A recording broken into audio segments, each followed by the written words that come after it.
This is my little vintage go-kart. It's probably from the 70s or early 80s. I think it's made in New Zealand. It's got nylon true test wheels, which are made in New Zealand also. And I mounted this Honda motor on it. It had a Chinese clone motor on it, but it had been sitting under a tree for years, and that wasn't the original motor. And this tube here was full of cracks, and it had lots of brazing and plates welded to it, so I cut that off, and that's a bit of seamless chrome moly. And it's got GN250 hydraulic brakes. I made that engine adapter for that motor.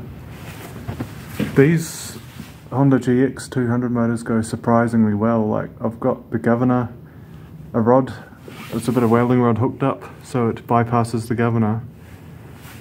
And it's got a Chinese torque converter. Those things are really good. Like, I would highly recommend one of them over a clutch. It's just amazing. And I burnt out the little end of the baffle in there, so it opens it up a tiny bit.